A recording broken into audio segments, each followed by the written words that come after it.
Now, the American doctor, Saamer Atta, has spent 6 months on and off inside Gaza. That was between December and June. And he saw firsthand the desperation and the suffering there, which we've just been discussing with those two senior officials. Now, he says, the situation is catastrophic and unbearable. Now, unable to reach his colleagues in the north, with many of them killed. Dr. Atta, welcome to our program. Thanks for being with us. I don't know whether you heard our previous conversation, but it was really interesting to hear two very senior politicians acknowledging, particularly on the Israeli side, that the terrible carnage that's going on and the need to end this. What is your general feeling? Let me just talk about the hospitals that have been hit. And even the Israeli IDF admits that one of these major hospitals has been hit in the north.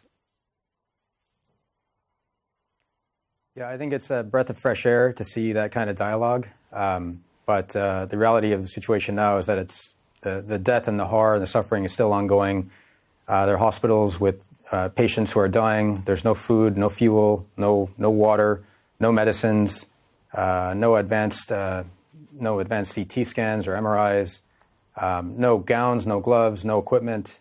So, I mean, the comment that they just only have their bare hands. And we've seen it. I think any doctor or nurse who's worked in Gaza has seen that, where you have 50 people on the floor bleeding to death, and sometimes it feels like there's more dead bodies or body parts than there are people to treat.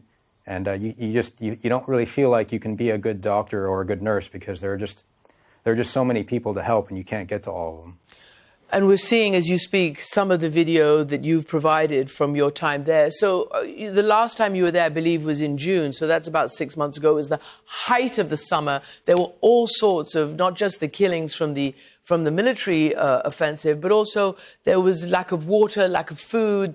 The heat, I guess, was causing, its own diseases and things.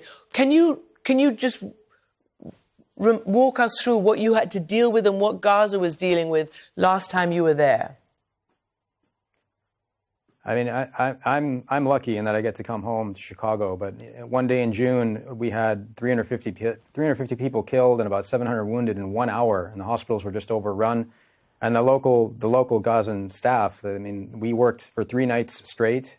We did about 60 surgeries in 3 days. Many of the staff just they slept in the operating rooms on the floor, getting maybe 2 hours of sleep if they were lucky here and there. And that wasn't even including, those were just all injuries from explosions. So it was just amputation after amputation after amputation. I remember there were these 2 kids. One, we had to do an immediate amputation through his hip joint, and we didn't have enough blood to transfuse. So all we could do was just sit back and watch him die because we didn't have enough blood to transfuse. And his brother was in the next operating room. He died for the same reasons. We didn't have enough blood. And then the next day we treated a 13-year-old kid. He lost his parents in an explosion, and he had a shrapnel body, a charred face. We amputated his leg, and we could still smell the burnt flesh as we were operating.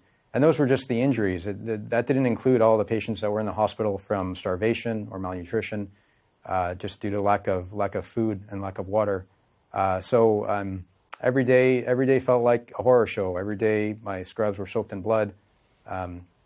Every day just felt unsustainable and unbearable. But it didn't feel like it was ever going to end. But the local Palestinians, they have to live this. They've been living this way for over a year. Volunteers like us, we get to go home. Yeah. I want to ask you, because I'm sure this happened, or correct me if it didn't, when you were there, that in their attempt to get Hamas, there were civilian homes and buildings that were bombed, shelled, attacked, etc. And many, many civilians were killed, just like the one that happened overnight. We've seen these really horrible pictures of citizens of this building in Jabalia, and we're going to put it up, who were ordered to evacuate via the Red Cross help, and men, women and children left the building, and then the women were sort of told to move on with the children and their belongings, and the men were stripped and basically gathered in a group, and the picture's been verified. And we hear from one of the men who's 27 years old that they just didn't know quite what to do. They decided they had to, here's this picture, remove themselves, their kids, and try to get out of it. But look, there's old people in this picture. There's young kids in this picture. What have you...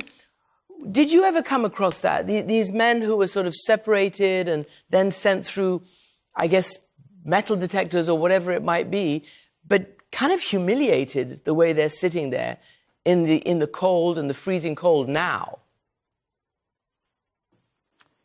Yeah, every hospital I worked at, you'd meet a doctor or a nurse, a local Palestinian doctor or a nurse that had been through that. I remember one orthopedic surgeon, Dr. Obaid in Ouda Hospital. I don't know where he is or what happened to him, but I worked with him. I saw him save a lot of people. But he also had a story, too, of hospital being raided, and they were all the males were stripped and handcuffed, and some were let go, some were detained.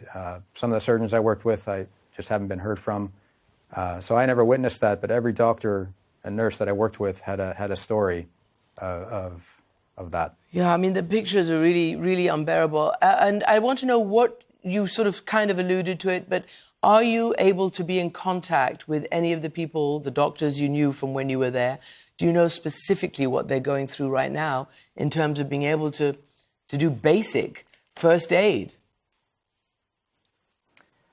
The ones that I can reach are just describing horrible situations, just like they've said, they only have their bare hands and they're making decisions. They're making conscious decisions to just walk away from people and let them die because they can't help them. And others that I've tried to reach, they've just gone silent. And I don't know if it's because they've lost their phones or it's because they're killed. One of the nurses texted me saying that he had just had his newborn just turned 1, and he just wonders, you know, this kid was brought into his world, and when he was born, it was the joy of his life, and now he has no food, no water, no diapers. There's sewage in the streets, and he was saying some days he just prays for God to end it all, and that's just it's hard to get those texts because here we just I feel so powerless and helpless because they're so far away and we can't reach them. Are you able to maintain your own, mental health, your own equilibrium? Yeah, I don't think there's a one size fits all, but I'd say that this type of work is very fulfilling. It's very meaningful, but it's also very exhausting, and you just you have to learn to take the sorrows with the joys and take the punches. Yeah. That's why we keep going back. That's part of the job. Well, you are the unsung heroes, Dr. Saamer Atta, medical doctor. Thank you so much for putting yourself in danger for people.